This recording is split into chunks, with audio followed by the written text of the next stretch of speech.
اسی سے ملتی جلتی ایک حدیث آگے ہے جو حضرت انس رضی اللہ تعالیٰ عنہ سے مروی ہے. فرمایا کہ من رزق فی شیء فلیلزم ومن جعلت معیشته فی شیء فلا ينتقل عنه حتی یتغیر علیہ اور ایک روایت میں آگے لفظ بھی ہے کہ او یتنکر له. اللہ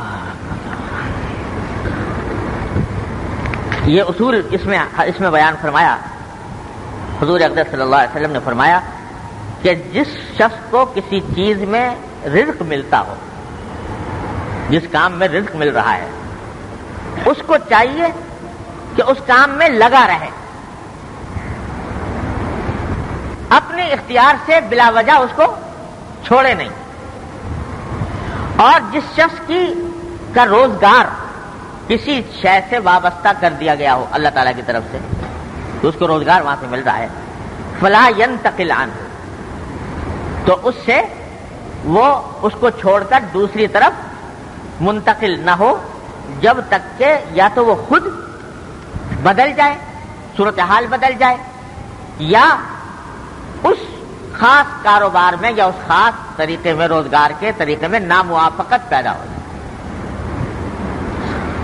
اللہ تبارک و تعالیٰ نے کسی شخص کے لیے ایک ذریعہ پیدا فرمایا ہے رزق حصول کا، اور وہ اس میں لگا ہوا ہے اور اس سے اس کو رزق مل رہا ہے، تو بلا وجہ اس کو چھوڑ کر الگ نہ ہو بلکہ اس میں لگا رہے، داوقتے کہ خود ہی وہ یا تو اس کے ہاتھ سے نکل جائے یا ایسی ناموافقت پیدا ہو جائے کہ اب اس کو اس میں جاری رکھنا کسی وجہ سے دشوار اور پریشانی کا سبب ہے.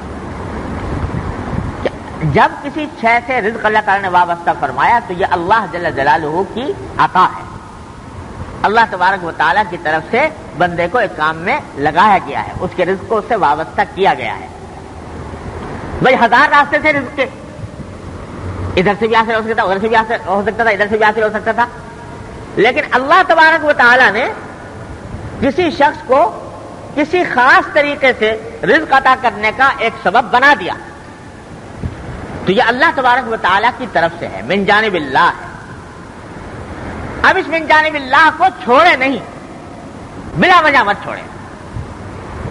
دیکھو اللہ تعالیٰ نے عجیب نظام بنایا اس دنیا کا، روزگار کا بھی، معیشت کا بھی. نحن قسمنا بینہم معیشتہم فی الحیات الدنیا، ہم نے تقسیم کی ہے یہ معیشت. کس طرح کی ہے کہ کسی کے دل میں حاجت پیدا کی ہے اور کسی کے دل میں اس حاجت کو پورا کرنے کے لیے ایک راستہ پیدا کیا ہے. ذرا غور تو کرو کتنی حاجتیں ہیں انسان کی، روٹی اسے چاہیے، آٹا اسے چاہیے، اور کپڑا اسے چاہیے، اور مکان اس کو چاہیے، گھر کا ساز و سامان اس کو چاہیے، برتن اس کو چاہیے. تو کیا کہیں پوری دنیا میں بیٹھ کے کہیں سارے جتنے لوگ ہیں انہوں نے کوئی کانفرنس کی تھی کہ بھائی اتنی ضروریات ہیں اور یہ ضروریات سب کو مہیا ہونی چاہیے، لہذا تم برتن بناؤ اور تم کپڑا بناؤ اور تم گھی پیدا کرو اور تم چینی پیدا کرو، تم گندم کی دکان لگاؤ، تم آٹے کے لگاؤ، تم مٹھائی کے لگاؤ. اگر یہ سب مل کے کانفرنس کر کے یہ کرنا چاہتا کوئی انسان، بس میں تھا؟ بس میں نہیں تھا کسی کے کہ وہ ساری ضروریات کا احاطہ بھی کرے اور پھر آپس میں تقسیم کار بھی کریں کہ بھائی تم گندم اگانا اور تم چاول اگانا اور تم چینی پیدا کرنا. یہ تو اللہ جل جلالہ کی قائم کیا ہوا نظام ہے کہ ایک کے دل میں یہ ڈال دیا کہ تم گندم اگاؤ، ایک کے دل میں یہ ڈال دیا تم آٹا کی چکی لگاؤ، ایک کے دل میں ڈال دیا کہ تم چاول پیدا کرو، ایک کے دل میں ڈال دیا تم گھی کی دکان لگاؤ. یہ ہر شخص کے دل میں ڈال دیا ان حاجتوں کو جو سارے انسانوں کی حاجت ہے. اب جب تمہیں کوئی حاجت پیدا ہو تو ممکن نہیں ہے کہ تم نکلنا چاہو اس حاجت کو پورا کرنے کے لیے جیب میں پیسے بھی ہوں اور وہ حاجت پوری نہ ہو. کہیں نہ کہیں بازار میں وہ حاجت پوری ہو جائے گی تمہاری. کیوں؟ اس واسطے کہ اللہ تبارک و تعالیٰ نے دل میں ڈال رکھا ہے ہر ایک انسان کے کہ تم یہ کرو، تم یہ کرو، تم یہ کرو. جس کے دل میں جو ڈال دیا وہ کر رہا ہے. بعض اوقات حیرانی ہوتی ہے. میرے بھائی جان تھے اللہ تعالیٰ ان کے مقصد فرمائے. بڑے بھائی ذکی صاحب مرحوم ہمارے حضرت تھانوی قدس اللہ تعالیٰ کے صحبت یافتہ تھے. ایک دن وہ فرمانے لگے کہ بعض اوقات تجارت میں اللہ تعالیٰ ایسے ایسے منظر دکھاتا ہے کہ اللہ تعالیٰ کی رزاقی اور ربوبیت کے آگے انسان سجدہ ریز ہوئے بغیر رہ نہیں سکتا. فرمانے لگے کہ ایک ان کی دکان تھی کتابیں بھی دینی کتابیں کہ دینی کتابوں کی دکان لاہور میں تھی. تو فرمانے لگے کہ ایک مرتبہ ایسا ہوا کہ صبح کو جب دکان جانے کا وقت ہوا شدید بارش شروع ہو گئی, تیز بارش. تو دل میں یہ آیا کہ ایسی تیز بارش ہو رہی ہے, اس میں سارا کاروبار سب نظام زندگی تلپٹ ہے, تو ایسے میں دکان جا کے کیا کروں گا؟ کون گاہک اس وقت دکان پر کتاب لینے آئے گا؟ اول تو بارش میں لوگ گھر سے نکلتے نہیں, نکلے تو کوئی بہت ہی شدید ضرورت ہے تو نکل آئے. اور کتاب تو ایسی فالتو چیز ہے کہ نہ یہ اس سے بھوک مٹے نہ اس سے کوئی اور ضرورت پوری ہو. جب ساری دنیا کی ضروریات پوری ہو جائیں تب جا کے آدمی کو کتاب کا خیال آتا ہے. تو ایسے میں جا کے کیا وہاں پر بیٹھوں گا, کون گاہک آئے گا اور کون کتاب خریدے گا؟ ایسے دل میں یہ خیال آیا. لیکن فرمانے لگے کہ ساتھ ہی دل میں یہ آیا کہ بھائی میں نے تو یہ طریقہ اختیار کیا ہے روزگار کا, تو رزق حاصل کرنے کے لیے اللہ تعالیٰ نے اس کو میرے ذریعہ بنایا. تو میرا کام یہ ہے کہ میں جاؤں, جا کے بیٹھوں, کوئی گاہک آئے کہ نہ آئے. جب اللہ تعالیٰ نے اس کو میرے لیے رزق کا ذریعہ بنا دیا تو میرا کام یہ ہے کہ میں اپنا ہاتھ پاؤں ماروں اور ہاتھ پاؤں مار کے وہاں جا کے بیٹھوں اور کوئی گاہک آئے کہ نہ آئے. تو یہ جب خیال آیا تو میں چھتری لگا کے اور چلا گیا جا کے دکان کھولی, دکان میں بیٹھ گیا. لیکن یہ خیال تھا کہ بھائی آئے گا بظاہر کوئی نہیں, کیونکہ ایسے میں کون کتاب, اور کتاب بھی دینی کتاب, اس کو کون خریدنے آئے گا ایسی بارش میں؟ آج کہتے ہیں بیٹھ کے میں تلاوت شروع کر کہ بھائی وقت. اب تھوڑی دیر بعد کیا دیکھتا ہوں کہ جناب لوگ جو ہے برساتی ڈال کے اپنے اوپر اور آ رہے ہیں جناب, اور کتاب خرید, کتاب بھی ایسی جس کی کوئی وقتی ضرورت بظاہر نظر نہیں آتی, لیکن خریدنے آ رہا ہے کتاب. اور جتنی بکری اور دنوں میں ہوتی تھی تقریباً اتنی ہی بکری اس دن بھی ہوئی, اس بارش میں بھی. تو میں سوچنے لگا کہ یا اللہ, یہ عقل سے اگر سوچے کوئی انسان تو کوئی بات عقل سے سمجھ میں نہیں آتی کہ اس تیز بارش میں, آندھی میں, طوفان میں کون دکان پر کتاب خریدنے آئے گا.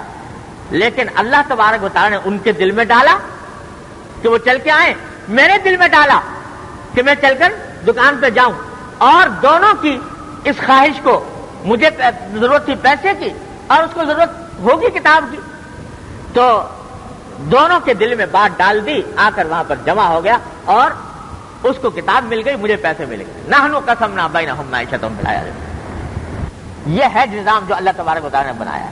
کوئی شخص چاہے کہ میں اپنے منصوبے سے بنا لوں, کانفرنس کر کے بنا لوں, اجتماع کر کے بنا لوں, باہمی منصوبہ بندی سے بنا لوں, تو کبھی ساری عمر نہیں کر سکتا. سارا نظام اللہ تعالیٰ نے اس طرح بنا. میرے والد ماجد رحمۃ اللہ علیہ فرماتے تھے کہ ذرا سوچو تو صحیح, یہ جو سارے انسان رات میں سوتے ہیں, دن میں کام کرتے ہیں. جعلنا النہار معاشا وجعلنا نومکم سباتا. دن کے وقت میں کام کرتے ہیں اور رات کے وقت میں سوتے ہیں, اور رات میں نیند آتی ہے, دن میں آتی بھی نہیں. تو یہ کیا ہوا تھا, کیسے کوئی کانفرنس ہوئی تھی ساری دنیا میں, انٹرنیشنل کانفرنس, جس نے آپس میں یہ طے کیا کہ بھئی دن کے وقت میں کام کیا کریں گے اور رات کے وقت میں سویا کریں گے. یہ کیسے ہو گیا؟ اگر یہ نہ ہوتا, اللہ تبارک و تعالیٰ نے دل میں ڈالا ہر ایک انسان کے کہ رات کو سو اور دن میں کام کرو, ورنہ ہو سکتا ہے اس کے برعکس دل میں آ جاتا. کسی نے کہا بھائی میں تو صبح کو کروں گا, کسی نے کہا میں شام کو کروں گا, کسی نے کہا میں صبح کو سوؤں گا, کسی نے کہا شام کو سوؤں گا. اب ایک آدمی سونا چاہ رہا ہے, دوسرا ٹھک ٹھک کر رہا ہے, اس کے سر کے اوپر نیند نہیں آتی. تو آپس میں اگر باہمی منصوبہ بندی سے یہ کام کرنا چاہتے تو کبھی نہ ہو سکتا. یہ اللہ جل جلالہ نے ہر ایک کے دل میں ڈال دیا ہے, اور اس طرح ڈال دیا کہ ساری دنیا اس پر متفق ہو گئی. فطرت کا ایک تقاضا بنا دیا کہ رات کے وقت میں سو اور دن کے وقت میں جاؤ. اسی طرح تقسیم کر دی معیشت. تو اب جب تمہیں کسی کام میں لگایا گیا, تمہارا رزق کسی ایک راستے میں وابستہ کیا گیا, تو تو یہ خود سے نہیں ہو گیا، کسی کرنے والے نے کیا اور کسی مصلحت سے کیا، تو اب خامخواہ بلا وجہ اس ذریعے کو چھوڑ کر کوئی اور ذریعہ اختیار کرنے کی کوشش فکر نہ کرو، کیونکہ کیا پتا اللہ تبارک و تعالی نے تمہارے لیے مصلحت اسی میں رکھی، اور تمہارے اس کام میں لگنے سے نہ جانے کتنے کام لوگوں کے نکل رہے ہیں، اور کس طرح نظام کا تم ایک حصہ بنے ہوئے ہو، اس نظام کا ایک پرزہ بنے ہوئے ہو۔ اس واسطے اپنی طرف سے مت چھوڑو، ہاں وہ خود ہی وہ کام چھوٹ جائے کسی وجہ سے، یا اللہ فرمایا کہ ناموافق ہو جائے، آمدنی نہیں ہو رہی، بالکل آدمی خالی بیٹھا ہے، اس میں آمدنی نہیں ہو رہی مدتوں کوشش کے باوجود، تو بے شک پھر دوسرا راستہ اختیار کر دیں، لیکن جب تک خود سے نہ بدلے اس وقت تک اپنے طرف سے رزق کا راستہ بند نہ کرو۔ اللہ اکبر، یہ تو ہے رزق کی بات۔ اس واسطے تو فرمایا جو رزق کا دروازہ اللہ تعالیٰ نے کھولا ہے اس کو اپنے ہاتھ سے بند مت کرو۔ اللہ، ہمارے حضرت شعر پڑھا کرتے تھے کہ چیزیں کے بے طلب رسدا دادا خدا، اورا تو رد مکن کہ فرشتہ دے خدا۔ جب اللہ تعالیٰ کی طرف سے کوئی بے طلب کوئی چیز ملے تو اس کو اللہ کی طرف سے من جانب اللہ سمجھ کر اس کو رد نہ کرو کہ وہ اللہ کی بھیجی ہوئی ہے۔ تو اللہ نے تمہارا رزق جس سے وابستہ کیا ہے اس سے لگے رہو، لپٹے رہو، جب تک کہ حالات بالکل ہی نہ بدل جائیں۔ یہ تو رزق کی بات۔ حضرت اس کے تحت فرماتے ہیں، حضرت حکیم الامت قضا رسول اللہ اس حدیث کو نقل کر کے فرماتے ہیں کہ اہل طریق نے اسی پر تمام معاملات کو جو اللہ تعالیٰ کی طرف سے بندے کے ساتھ واقع ہوتے ہیں قیاس کیا ہے، جن کی معرفت، بصیرت اور فراست خصوصیات واقعات سے ہو جاتی ہے۔ اس معرفت کے بعد وہ ان میں تغیر و تبدل از خود نہیں کرتے، اور یہ امر قوم کے نزدیک مثل بدیہیات کے بلکہ مثل محسوسات کے ہے جس کی وہ اپنے احوال میں رعایت رکھتے ہیں۔ کہ یہ حدیث میں براہ راست جو بات فرمائی گئی ہے وہ تو ہے رزق سے متعلق، کہ رزق کا ایک راستہ اللہ نے کھولا ہے تم اس کو بند نہ کرو، لیکن جو صوفیاء کرام ہیں وہ اسی حدیث سے یہ مسئلہ بھی نکالتے ہیں کہ اللہ تبارک و تعالی نے کسی بندے کے ساتھ جو بھی معاملہ کر رکھا ہے، رزقی میں نہیں، علم میں، مخلوق خدا کے ساتھ تعلقات میں یا اور کسی معاملے میں اللہ تعالیٰ نے ایک معاملہ کر رکھا ہے، تو اس کو اپنی طرف سے بدلنے کی کوشش نہ کریں، اپنی طرف سے نہ بدلیں، بلکہ اس پر قائم رہیں۔ یہ جو حضرت عثمان غنی رضی اللہ تعالیٰ عنہ کا واقعہ آتا ہے کہ حضرت عثمان رضی اللہ تعالیٰ عنہ کے خلاف ایک طوفان کھڑا ہوا آخری دور میں، کیوں؟ خود وجہ بھی بیان فرمائی کہ خود نبی کریم سرور دو عالم صلی اللہ علیہ وسلم نے فرمایا تھا کہ اللہ تعالیٰ تم کو ایک قمیص پہنائیں گے اور تم اپنے اختیار سے اس قمیص کو مت اتارنا۔ تو یہ خلافت اللہ تبارک و تعالیٰ نے مجھے قمیص پہنائی ہے تو میں اپنے اختیار سے نہیں اتاروں گا، نہ تو خلافت چھوڑی، اور اگر چاہتے تو بہرحال خلیفہ تھے، امیر المومنین تھے، فوج تھی، لشکر تھا، اس سے مقابلہ کرتے باغیوں کا، اور باغیوں کا قلع کما کر سکتے تھے، لیکن فرمایا کہ دوسری طرف چونکہ باغی اور حملہ کرنے والے یہ بھی مسلمان ہیں، تو میں نہیں چاہتا کہ مسلمانوں کے اوپر تلوار اٹھانے والا پہلا شخص میں بنوں، میری تلوار مسلمانوں کے اوپر کے خلاف اٹھے، یہ بھی نہیں چاہتا۔ نہ خلافت چھوڑی، نہ باغیوں کا مقابلہ کیا، نتیجہ یہ کہ اپنے گھر میں محصور ہو کر بیٹھے، یہاں تک کہ جان افریقے سے بود کر اتنی مظلومانہ شہادت ہوئی ہے کہ جس کا کوئی حساب نہیں، اس حالت میں شہید فرمائے گئے، شہادت قبول کر لی، جان دینا گوارا کر لیا، لیکن خلافت نہیں چھوڑی، کہ اللہ تبارک و تعالیٰ نے یہ وہی بات ہے جو جس کی طرف حضرت اشارہ فرمایا کہ جب اللہ تبارک و تعالیٰ نے کسی کے ساتھ کوئی معاملہ فرمایا، رزق کرنا صحیح، خدمت دین کا ایک راستہ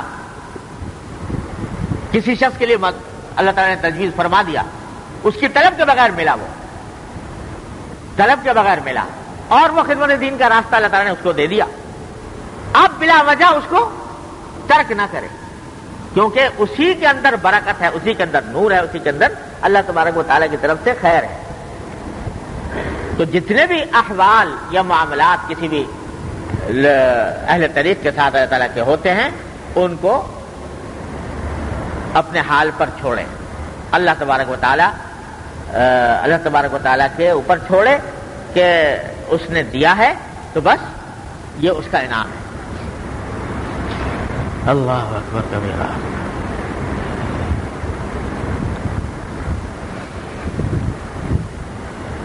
یہ بعض اوقات ایسا ہوتا ہے کہ کسی شخص کے ساتھ اللہ تبارک و تعالیٰ کا کوئی خاص معاملہ ہوتا ہے کہ لوگ فرض کرو اس کی طرف رجوع کرتے ہیں، مدد کے لیے رجوع کرتے ہیں، تعاون کے لیے رجوع کرتے ہیں، یا دین کے معاملات میں رجوع کرتے ہیں، یا اپنے دنیاوی معاملات میں مشورہ لینے کے لیے رجوع کرتے ہیں، تو یہ منصب اللہ تبارک و تعالیٰ کی طرف سے اس کو عطا فرمایا گیا کہ لوگوں کے دل میں یہ بات ڈالی گئی کہ اپنے معاملات میں جا کر اس سے مشورہ کرو، یا اپنے ضرورت کے موقع پر اس سے مدد لو، جھگڑے ہوں تو ان سے جا کر فیصلہ کراؤ۔ یہ لوگوں کے دل میں جب بات ڈال دی، یہ ڈالنے والا کون ہے؟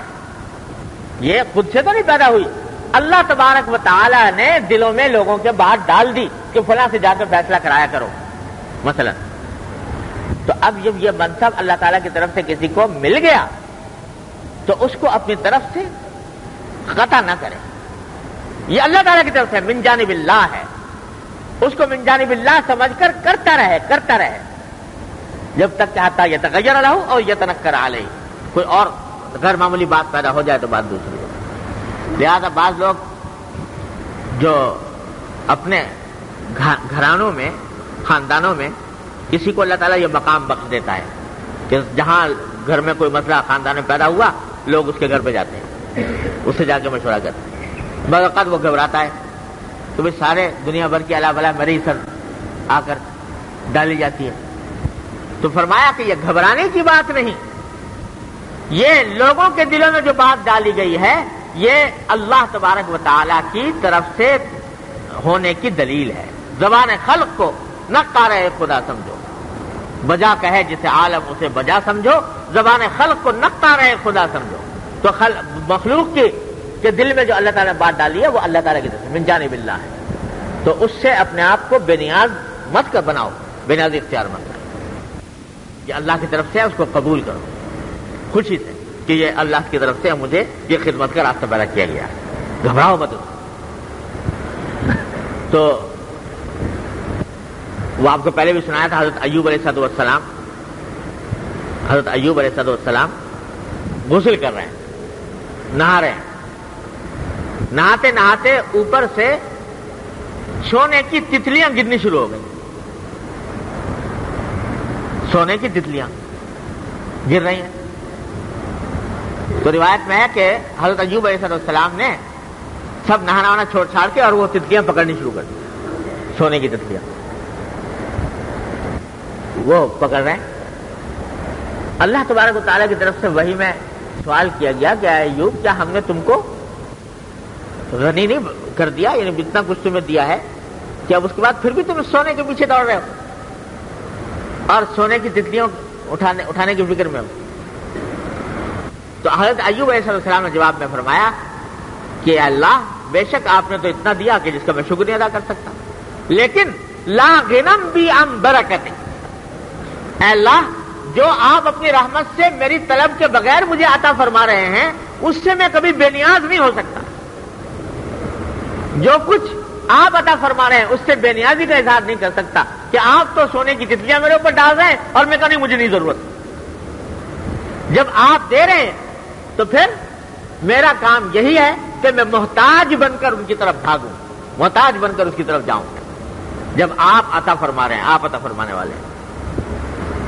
تو بات دراصل کیا تھی کہ ایوب علیہ السلام کے ذہن میں وہ تتلیاں نہیں تھیں،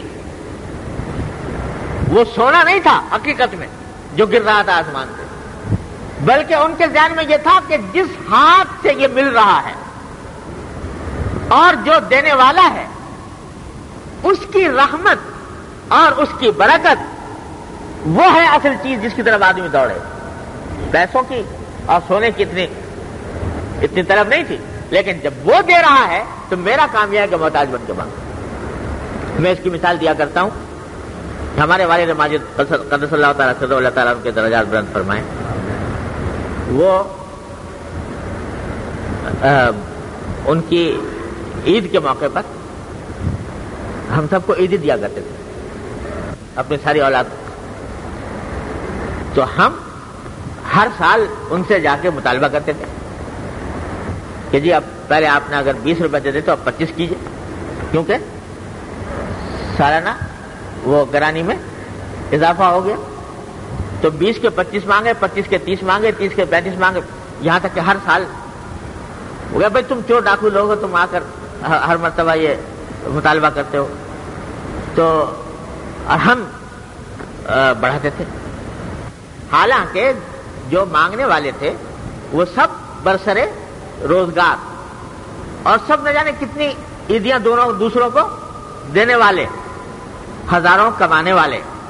لیکن جب باپ کے پاس جاتے تو ان سے ایک ایک پیسہ زیادہ مل جائے تو اس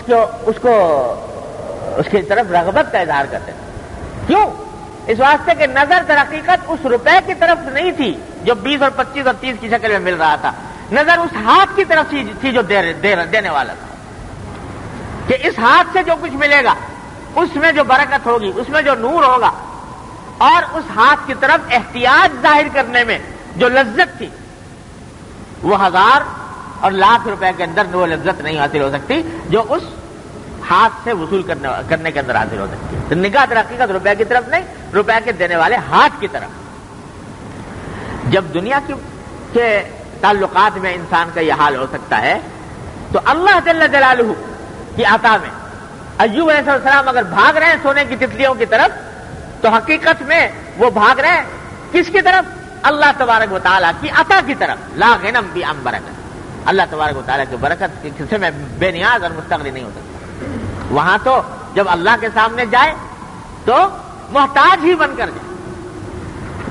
میں نے اپنی طرف سے تو مانگی نہیں تھی کہ سونے کی تتلیوں کے پیچھے میں ویسے بھاگ رہا ہوں کہ بھائی کہیں سے تجارت کی، کہیں سے زراعت کی، اوپر سے آ رہی ہے تو ظاہر ہے کوئی اور دینے والا نہیں ہے سوائے آپ کے. جب آپ دے رہے ہیں میں بنیازی کیسے ظاہر کروں؟ یوں تما خواہد جمن سلطان دی خاک بر فرق قناعت بعد ازیں. جب مجھ سے وہی چاہ رہے ہیں کہ میں ان کے سامنے تما ظاہر کروں، ایسے میں ایسی قناعت کے سر پر خاک مولانا فرماتے ہیں، خاک بر فرق قناعت بعد ازیں. پھر تو اسی میں مزہ ہے کہ آدمی محتاج بن کر اللہ تبارک و تعالیٰ کے حضور حاضر اور مانگے.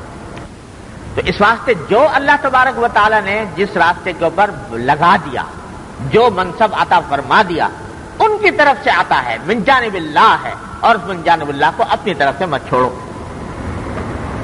اپنی طرف سے مت چھوڑو. ہاں حالات پیدا ہو جائیں بڑے کہہ دیں، اور اس کا جو معیار ہے وہ ہے کسی بڑے سے مشورہ کر کے اس کی رہنمائی کے اندر کام کرنا. بڑا کہہ دے کہ بھائی اب تمہارے لیے مناسب نہیں تو بے شک پھر چھوڑ دو، پھر کوئی اور راستہ اختیار کرو.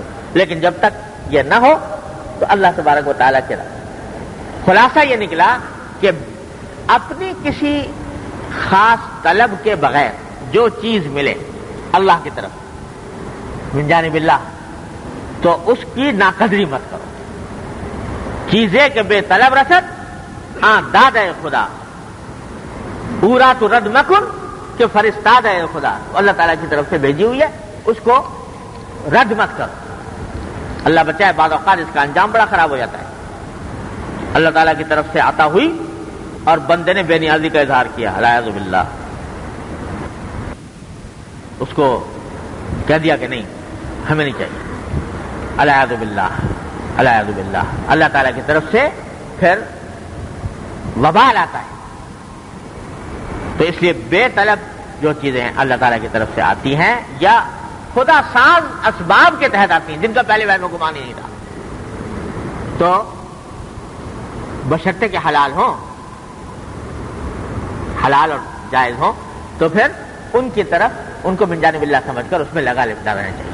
اور جو منصب اللہ حوالے کر دے، جو خدمت اللہ تعالیٰ حوالے کر دے، اس خدمت پر لگے رہو، اس سے اپنے آپ کو ہٹاؤ مت خود سے کہ یہ خدمت اللہ تعالیٰ نے تمہارے سے لے لی ہے اور اس خدمت پر تمہیں لگا دیا ہے۔ اور جو بھی کوئی مقام اللہ تبارک و تعالیٰ عطا فرما دے اپنی طلب کے بغیر، تو اس مقام کو من جانب اللہ سمجھو۔ کسی کو اللہ تعالیٰ نے بنا دیا، سردار بنا دیا لوگوں کا، لوگ اس کو اپنا قائد تسلیم کرتے ہیں، فرض کرو اللہ کی طرف سے ہے، خود اپنی طرف سے کوشش نہیں کی تھی، تو سمجھ لو کہ یہ اللہ تعالیٰ نے ایک خدمت ثبوت کی ہے، اس خدمت کا حق ادا کرنا ہے۔ باقی میں تو اپنی ذات میں نہ قائد بننے کے لائق نہ سردار بننے کے لائق، لیکن اللہ تبارک و تعالیٰ نے یہ خدمت ثبوت کر دی، تو بس اب میرا کام یہ ہے کہ میں اس کو لگا رہا ہوں، اس کا حق ادا کرنے کی کوشش کروں۔ اللہ تبارک و تعالیٰ اپنی رحمت سے ہم سب کے دلوں میں یہ فہم پیدا فرمائے، اس پر عمل کی توفیق عطا فرمائے۔